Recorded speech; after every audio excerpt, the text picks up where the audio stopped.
everybody, and welcome back to Reflecting Shakespeare TV. We are so thrilled you've joined us. My name is Erika, and I'm a programs manager and facilitator for the Reflecting Shakespeare program, which the Old Globe brings to people experiencing incarceration, and we've been doing this for several years. This video program is designed to go inside while we cannot. So let's get this started. Let me bring on my co-facilitators, James and Nikki. Hey, you two. Hi. Hey, Nikki. Hey, Erika. Hey. What's up? So here we are, bringing the magic. My name is Nikki. I've been facilitating Reflecting Shakespeare for a little over a year, and I love that I have been home for 19 months and have had the amazing opportunity to bring Reflecting Shakespeare to my folks inside and now on the outside, thanks to the Old Globe. All right. Thank you, Nikki. It's great to see everybody. Thanks for tuning in. My name's James. I'm a facilitator at the Old Globe on the Reflecting Shakespeare program. And without further ado, let's welcome our guest for this episode. It is Alejo. Right. All right. What's good, James? I'm good, man. Thank you. So just introduce yourselves, man. Let us know a bit about you. Yeah, my name is Alejo Rodriguez. I live in New York. So like this idea of doing this East Coast, West Coast connection, I'm feeling this thing.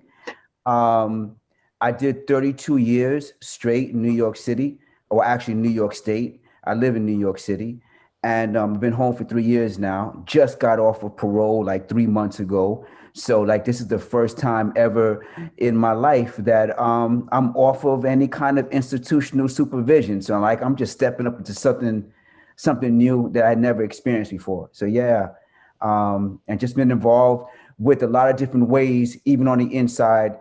You know, the idea of creative expression, finding my voice through poetry, through a lot of other stuff. Just one of the things that really, really important to me, man. That's awesome. Thank you, man. Can you fuel us with some insights on maybe how the arts has contributed specifically to your personal growth? Oh yeah. So I first started getting involved with the arts through poetry. Always kind of messed with poetry. You know, for me, dealing with rhymes and rap at a young age was it was like a real natural sequence to get involved with poetry. And then just beginning to question concepts and traditional usage of language that I just thought wasn't truly representing what I was feeling. Like there's some ways in which how people are being depicted of the prison experience, right? That didn't always seem to fit with me, you know, because we all don't have the same experience. It's different doing time in California as it is in New York. Sometimes it's different doing time from one prison to the other. And yet when we look at the media, when we look at being projected, it's always like the same type of storyline. And so even as I started dealing with poetry, I also realized there was a desire to like sift through a lot of concepts, you know, and on another note, probably inside, it was one way that I could talk to myself in prison and get the voices out of my head without having someone drop a slip on me that's saying this guy's going crazy, right? Writing and just being, you know, utilizing the creative expression through writing was one way that I was able to get space for them voices. Them voices still there, by the way. So if you hear one getting involved here, you know, excuse me, I'll try to tell them to keep it down.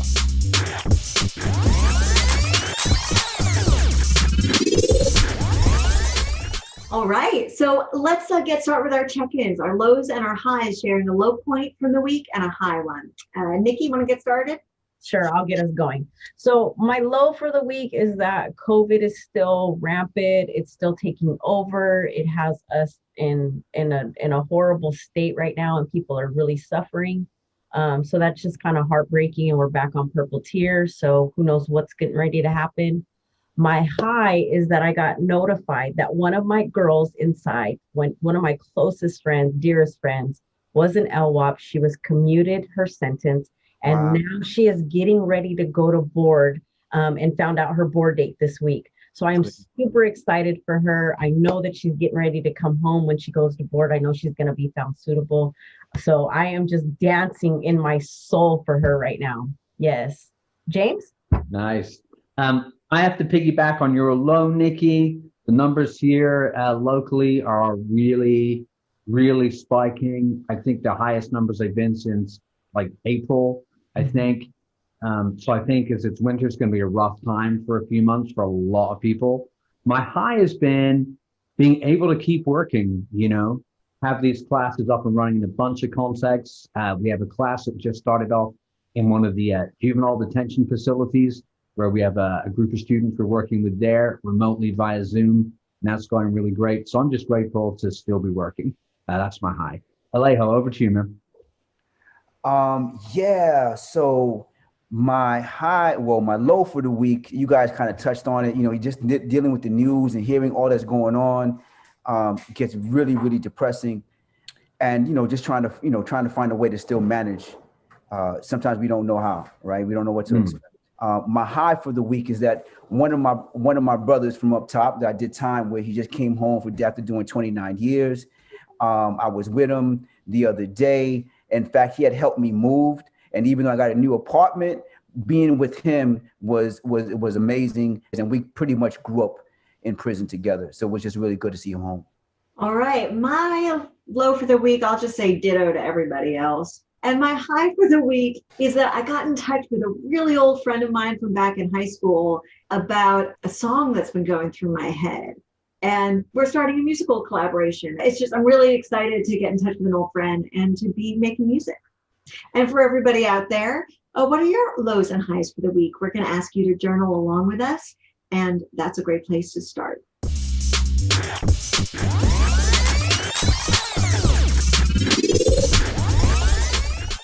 Okay, so let's continue class the way we usually do inside with a warm-up. James, what have you got for us? All right, let's play an old favorite. We are going to play a game called Red Bull. Those people tuning in regularly, you should know this game by now. So let's make sure we're really going to go for it. So what I'm going to do is I'm going to imagine and create right in front of me a bowl that is red. It has a certain weight, certain size and dimension, and I am going to get that, and I'm going to throw it through the screen. I'm going to throw it to Alejo. And Alejo, I want you, if you can, to catch what I send to you. All right, here we go. Is this a heavy ball that you're about to throw? No, you're going to see me create it right now. Hang on, I got to get it. Turns out it is. All right. Oh. Whoa. Oh, man.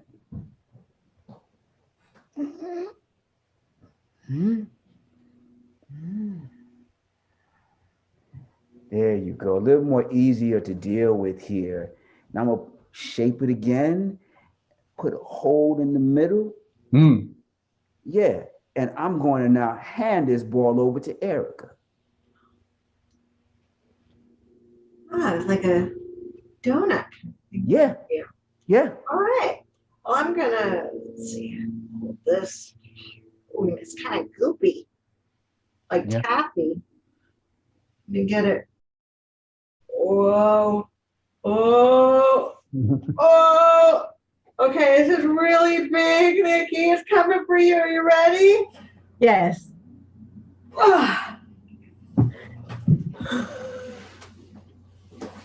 Oh my God, Erika, I'm the littlest person here. We'll have to bring that ball. Blow some holes in it, turn this into a wiffle ball.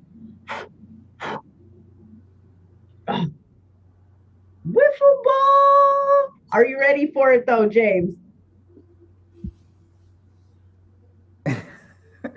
Ready? I want you to feel the wind as it comes to you. I'm on my pitching mound. Oh, I got caught in the wind. Yes. All right. I want to send this one through the screen out to anyone who might be watching. When you get it, I want you to shape it however you want, throw it back to us, and we'll imagine what you might be sending to us. Okay, here we go. I'm going to make this one really small. It's going to be like a marble. Here we go. Ooh. Wow. All right, folks. So change it up for us. Someone turned into a dog. Oh, that was a good. That was a good one. No, these brothers are good. These brothers, they good. They changed that to a live thing. All right. Those of you watching, now you're going to throw back to us what you just created. I'm going to do a 3, 2, 1, and then you guys send it to us. We'll catch whatever we think is being sent. Here we go. 3, 2, 1. Here they come.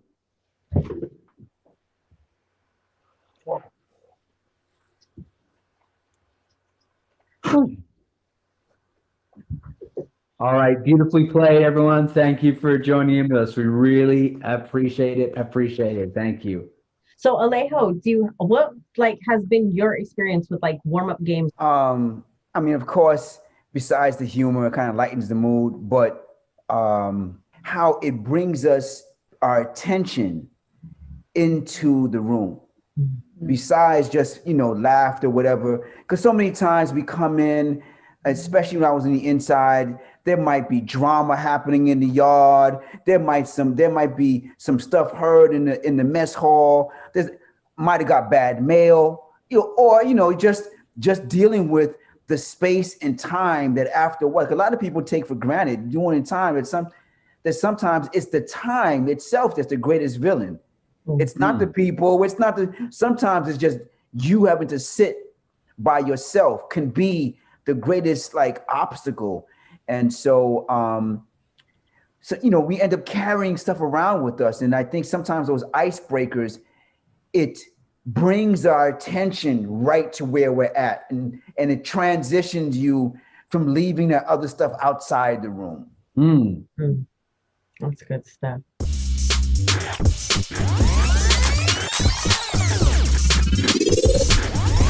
Well, now that we've warmed up, let's get into our work. As you heard in the earlier episodes, we're organizing our conversation of The Winter's Tale around a socio-emotional healing pathway. That's right. So we are in the process of going through stages that we recognize here, which are pain, fear, and anger, creating more guilt and getting to the growth stage by having awareness and wanting to make amends. Well, we are hoping, fingers crossed, that amends is on the horizon. So James and Erika, why don't you all fill us in with what the update of the story is? Please. I will. A lot has happened in this story. So while we're approaching the end of our story, let's go from where we left off. We're back in Sicilia 16 years after King Leontes destroyed his family and his friendships, acting on false delusions that his wife and his best friend were having an affair. That's right, but now it's all crashing to a head. After 16 years of penitent solitude, who's Leontes about to find crashing on his shores but his old friends, Camillo and Polixenes, who are chasing after Polixenes' son and his fiancée, Perdita. Also arriving are the loving shepherds that found Perdita as a baby and raised her as their own family. They're bent on revealing the secret of her origin in order to protect her. Now, Shakespeare does something kind of unique. Instead of showing us the scene where everyone's meeting, he writes the scene where various gentlemen arrive like in the middle of a street or something and narrate what they've witnessed. So let's read that. All right, so we've got 4 gentlemen meeting on the street. Niki will read the first one, I'll read the second, Alejo will read the third, and James the fourth. And at the end, those wonderful shepherds come back. And Alejo's going to play the old shepherd, and James will play the shepherd's son. The oracle is filled. The king's daughter is found. I heard shepherds say, he found a child. At the tale, the king and Camillo looked as they had heard of a world ransom or one destroyed. Notable passion of wonder. 'Tis true, the king has found his heir. There is such unity and proof. The mantle of Queen Hermione's, her jewel about the neck, the letters of Antigonus found with it. Did you see the meeting of the 2 kings? No. Then you have lost the sight which was to be seen, cannot be spoken of. There might you have beheld one joy crown another, so in such a manner that it seemed sorrow wept to take leave of them, for their joy waded in tears. Our king, being ready to leap out of himself of joy of his daughter found, as if that joy would now become a loss, cries, "Oh, thy mother, thy mother." then asks Bohemia for forgiveness, then embrace his son-in-law. And now? The princess, hearing of her mother's statue, which is in the keeping of Paulina, thither with all greediness of affection did they go, and there they intend to sup. And what of the prince's shepherdly cousins? Are they blessed for their care or returned home in shame? The king thanked the old shepherd and his son and showered riches upon them. They are about the streets overcome with joy. Here they come now. Ah, come on, boy. I ain't gonna have no children no more. But your sons and daughters, they'll be the ones we gentlemen born. I have been a gentleman born these 4 hours. And so have I, boy. So you have. But I was a gentleman born before you, my father. For the king's son took me by the hand and called me brother. Then the two kings called my father brother, and then the prince my brother, and the princess my sister called my father father, and so we wept. And there was the first gentleman-like tears that we ever shed. And you know, we may live, son, to shed many more. Hark! The kings and princesses, our kindred, are going to see the queen's picture. Come, follow us. We'll be thy good masters. All right, that was such a great read. So let's just unpack first just what happened. What happened in that scene? All right, so we learned from the gentleman, the narrators, that the king has found his heir. It's his daughter, Perdita. And we figured out that Perdita, she's figured out who she really was by the shepherds providing proof of Antigonus's letter and Hermione's cloak and her necklace. Right. Also learned that Leontes begged Polixenes' forgiveness, and he embraced Polixenes' son as what? His son-in-law. Deep. Yeah, also, the shepherds have this rags to riches story that got showered on them, right? And now we're going to go see the statue of Queen Hermione's, which is over in Paulina's palace. All right. Excellent. Okay, cool. So everyone's got that. Now, what do you think about that scene? The thing that resonates with me most is the asking for forgiveness, moving from a place of feeling guilty to going into that state of remorse and then wanting that forgiveness.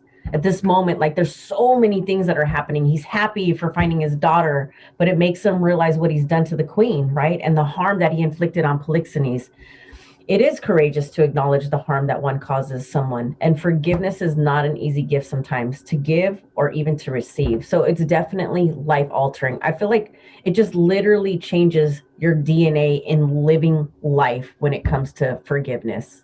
First, I mean, what Niki just shared was real powerful. What stood out to me was the shepherd and his son, because like finding the daughter for them was like hitting the lotto for that during that time frame. Like now they went literally from like bottom of the working class, oppressed working class, and now these individuals are filthy rich.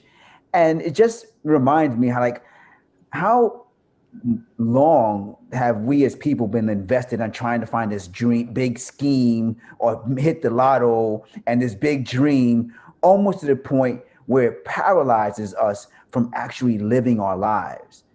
Caught up in wanting to get rich overnight and not think about all the other ways in which richness can live in our lives, or how we can find definition without wealth. You know, because wealth is, I mean, riches is great. Don't get me wrong. I want to be able to take care of myself, but that's not going to define who I am as a person. And what I love about what you say about that, Alejo, is this moment, it's rags to riches. But they found this baby on the shore, and what they've been doing for almost 20 years is taking care of her. Like actually what they've been doing is living a life of love and care and giving back. And in this moment, they get an earthly reward sort of out of it, out of really having that integrity. What I find always so odd about this scene, and it kind of came out of what you said, like Niki had this point of forgiveness, and Alejo, you had the shepherds, and I think, well, yeah, we got to see the shepherds, and the whole story about forgiveness happens like I'm telling you what happened over there. And I've been wrestling with why Shakespeare might have done that. And James, I know when you've taught playwriting, there's a lot of like, show us, don't tell us, right? You know, you want people to dramatize, and I always think it would be a great exercise for anyone to actually write the scene that the gentlemen are talking about. But I have a guess as to why Shakespeare might have done it this way. But what do you think about that, James? I wonder, I have a couple of things. I wonder if he ran out of time. I'm serious. I wonder if he was like, this thing is really, really long already, and maybe I can cover a lot of ground by having people talk about this moment, right?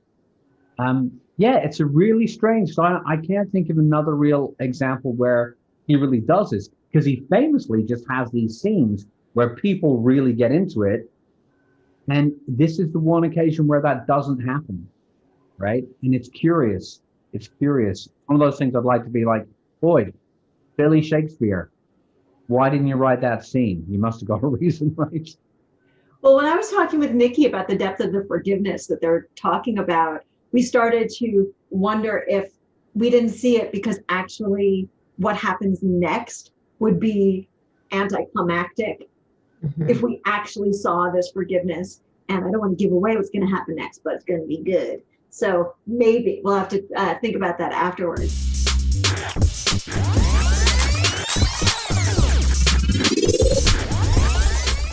So let's do our quick write. Since we have a resident writer on screen, Alejo, why don't you lead this section? Yeah, I would love to try to do something because, you know, in the storyline when Leontes has to deal with this conflict, right? It made me think, how does he balance this out between joy and sorrow, right?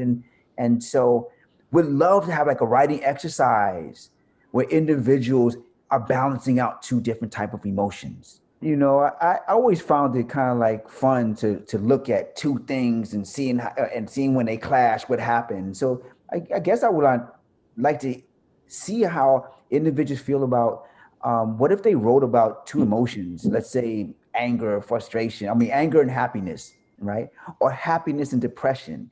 And when they show up at the same time, what happens? You know, what would they look like? Does anger have a different smell than happiness? Does frustration walk different than being joyful, right?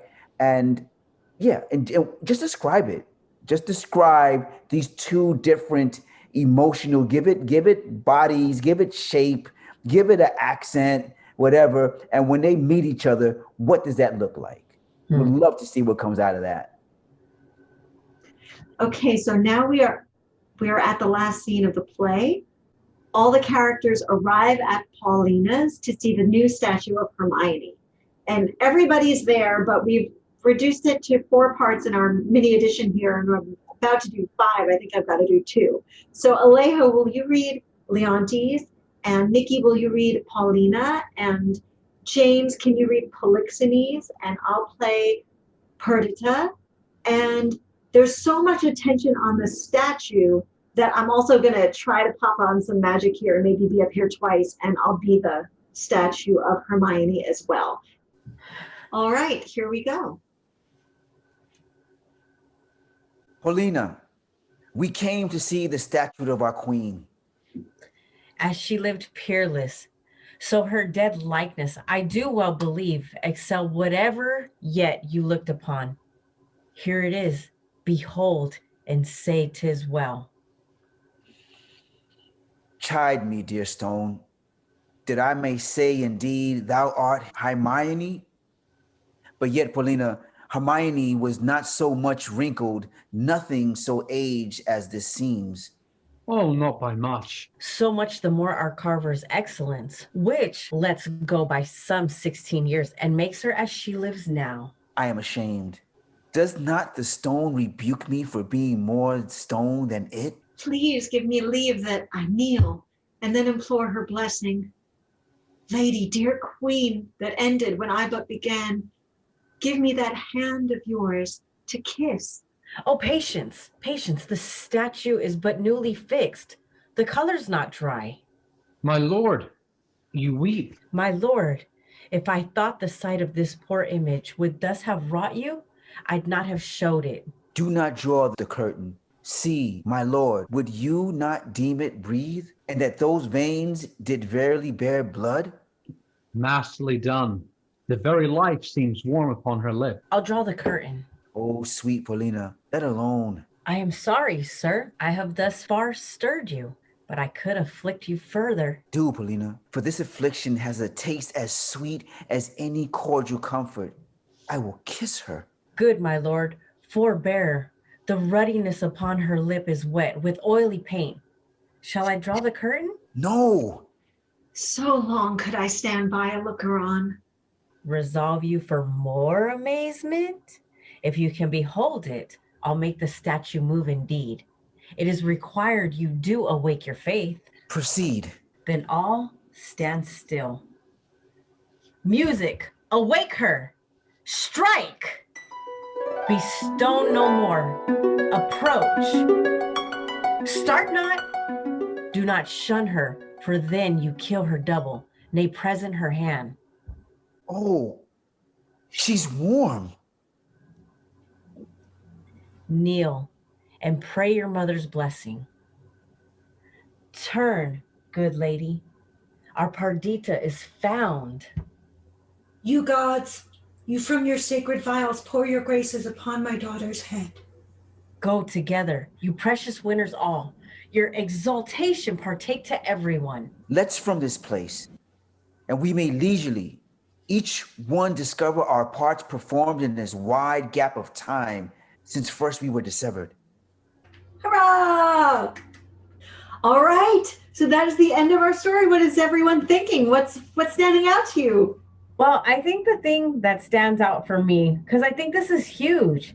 For 16 years, Leontes has beaten himself up for the harm he caused and living with the thought that he was the reason his wife died and thought his daughter was long gone. And now we have the queen who has appeared to be still standing. There she is, right? As a statue for 16 years, and she's come to life.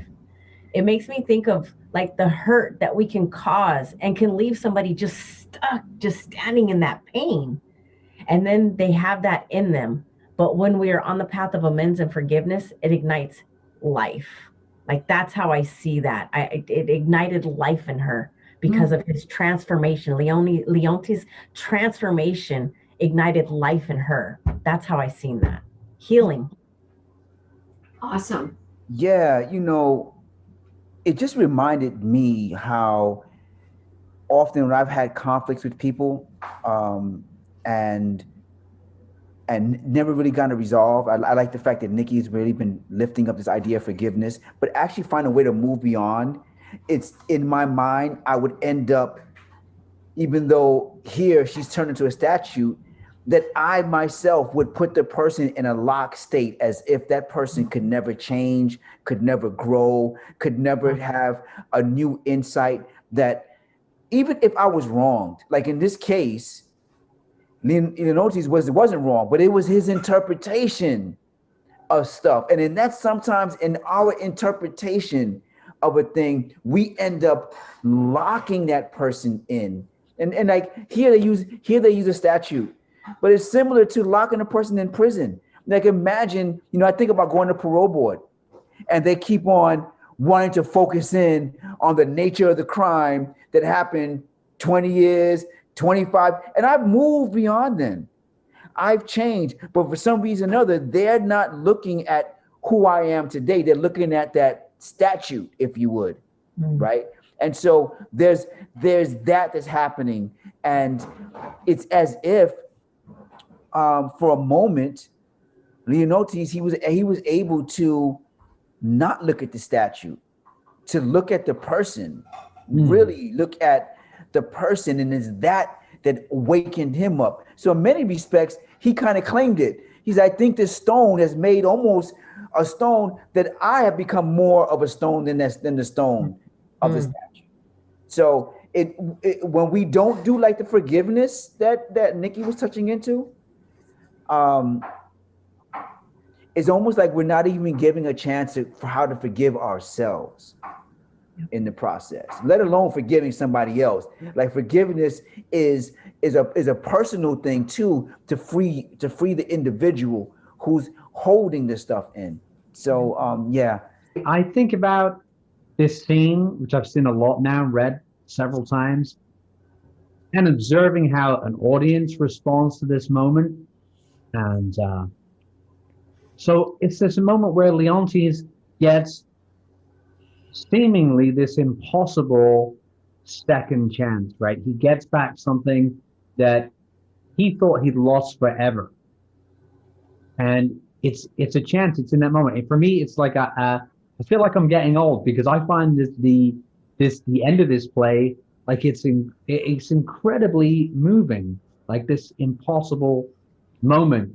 And it's funny, in Shakespeare, we're always caught up in the words, but when I see this scene, I think about the moments in this scene where there's no speaking, right? I imagine what's it like when he sees her come back to life. I imagine what's going through his eyes at that point. What's he seeing? I imagine what his heart feels like at this moment. Like his senses must just be, it must be like an explosion of the senses, like that the impossible is in front of his face, and depending on how you look at it, that it's real. James, what you just said made me think about imagining what it would be like to see real loved ones from your past, from pre-incarceration, after a very long incarceration. Part of that, just like the moment of walking into the garden, the moment of seeing the statue, what you're saying about it being very emotional. Mm-hmm. Yeah.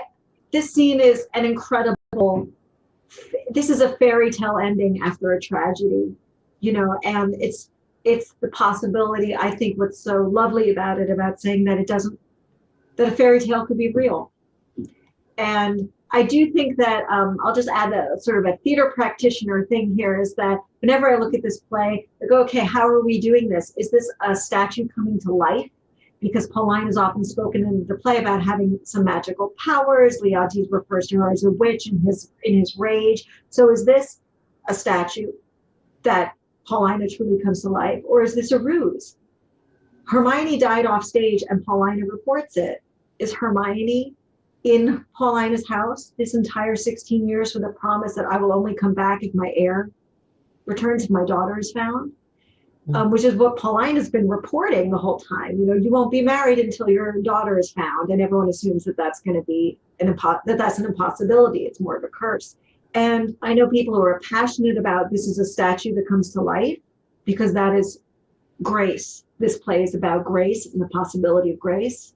I know people who are passionate about this is Hermione choosing to come back, because this is a moment of true human forgiveness and amends. And audience, what do you think? I could take a stand either way and choose to perform this either way. And I've taken a stand in different professional settings, but either way, whether it's grace or otherworldly grace or human forgiveness, it is powerful. And the idea that it could be both is powerful. I'm not going to say which one it is. I think it's art, and to be chosen by artists and audiences. Yeah. Mm. Yeah.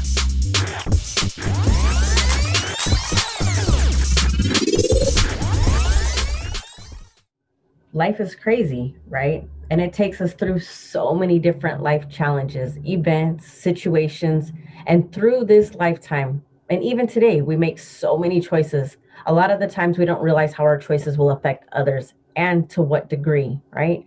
But when given the opportunities of insight, humility, growth, the best thing we can do as compassionate human beings is be accountable, acknowledge our part, our actions, and change. We can't go into being accountable and making amends with an I'm sorry. Nobody that has been harmed by our actions wants an I'm sorry. They don't want our sorrow. They want to know, believe, and trust that you won't do that action or cause that harm again. Sometimes we don't get second chances, or sometimes we cannot make direct amends. But I would like to everyone to know, and I would love to share with everyone, that there is always a way to make some form of amends in some form or fashion. There's 3 forms of amends: direct amends, living amends, and indirect amends. Direct amends, it's taking personal responsibility for your actions and confronting the person that you would like to reconcile with, right? Not saying I'm sorry, but apologizing and acknowledging what that harm was. Indirect amends, finding ways to repair the damage that cannot be reversed or undone by doing things like volunteering or helping other folks. Living amends, living a lifestyle of genuine change that reflects the commitment to yourself and others, that you no longer have those destructive behaviors that initially caused harm to begin with, right? So for me, amends is key. I practice all 3 forms of these amends every day because it is imperative for me and my healing to function from a place that fosters compassion, humility, and gratitude. All right, so that brings us to our reflection questions. Here's the questions. Looking at all that, what is one action that you have done that leads you to recognize that you may need to make amends? And how can you incorporate making amends? And we encourage you to journal on the following 3 that we shared: direct amends, indirect amends, and living amends, and what those look like for you. Our other journaling question is, what would you want or expect from someone that hurt you the most? And how could they right their wrong? Can you be willing to extend grace to them and forgive their action without animosity? You know, very briefly, because when Nikki was on my parole board, I went to the parole board in total 11 times. Oh, I served 14 years over my 18-year to life sentence. So I did 32 years total. And all those times, I believe I was saying things that was consistent with what I am, but was framing it in ways in which I believe they wanted to hear. Right? Mm-hmm. And it wasn't until the last time that I went, they asked me the typical question. I already knew I was going to go. You're here for such and such, such and such. Do you want to tell me anything? And usually the interpretation, tell me about the crime. Mm-hmm. And I explain the crime and it becomes a rabbit hole, right? It's hard to pivot from explaining what you did into I'm sorry, right? Or into forgiveness. It's a difficult balance, especially it could be very emotional. In any event, this time when they asked me, I said, I understand the question, but I really need you to understand and I'm going to get to your question, but I really need you to understand this. And I shared with them a brief story. And the story was, I told them that I remember the day I was sentenced, the attorney for the individual who passed away showed me a picture of the person. I want you to look at the person who's no longer living. And I turned my face away. And in my turning away, I let open for everyone else to interpret my actions. Mm-hmm. He's cold. He doesn't care. He's callous. I left myself vulnerable for all these criticisms, right? When in fact, what was happening inside, I was scared. Mm-hmm. I wanted out of that situation. I wanted to be over as soon as possible. Mm-hmm. And because I turned away, I didn't take advantage of an opportunity to at least say I was sorry. Mm. I never told the people, his family members, they may not want this now. It may be too late, but I need to say this now before we go further anymore. I've thought about this and never shared this part with me because it's very personal. It's something I keep close to me, but I need to say it. I need to say it now publicly. Mm. Right? When I said that, the commissioner turned around and said, and I said, and then I added and said, essentially, I'm living my amends. This idea of remorse and forget, it shows up in what I do with my life. That's how I see it. He says, okay, now tell me what you've been doing with your life. And we didn't return back to the crime. He didn't return back to the question, and I was released. Mm-hmm. So I was operating from this thing. I have to, a forgiveness got to be done a certain way. And at the same process, I was eliminating the possibilities of myself because I was creating a dialogue in which created parameters where forgiveness can only live in a certain type of framework. Yeah. And in doing so, it limited me in receive forgiveness. Mm-hmm. What I see this dialogue is not theoretical. Right. And that, I think, is what is why I just really felt the need to speak on this and share my experiences. It's not a theoretical, this is not a distinction maker between the difference between forgiveness, remorse, amends. Like, this is real life stuff that plays out. And people are so unaware, are so disconnected to some of the distinctions, it's actually creating themselves more harm. And they don't even realize it. Yes. There we go. Well, we've reached the end of our socio-emotional healing pathway. We got to amends finally. We've reached the end of the play. And with the exception of a holiday episode where we get to invite everyone back to let us know what lifts them or keeps them lifted during the holiday season, we may have reached the end of our series. But we've reached the end of this episode. So that is a wrap for today. Oh my goodness. So I just want to thank Alejo, who's been our amazing guest joining us today. Thank you, brother. It's been really amazing. And all the people who've joined us through this series too of Reflecting Shakespeare TV. It's been a real, just amazing to have you all in this space with us. Really appreciate it. So it's part of our tradition that we end our program, both this version and in person. We finish out our circles with a one-word checkout. Nikki, why don't you kick us off? Exploding inside. Gratitude.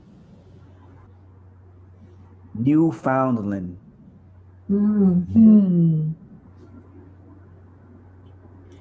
Respect. And everyone watching, we appreciate it. Thank you. All guys. right, Nikki, round it out for us. All right. So what I'm going to do is I'm going to say 1, 2, 3. And on 4, we're going to go like this and clap together as we always do. Making music, making magic. Ready? 1, 2, 3. Winnie. Okay. Bye. Bye, everyone. Thanks for tuning in, everyone. Thank you.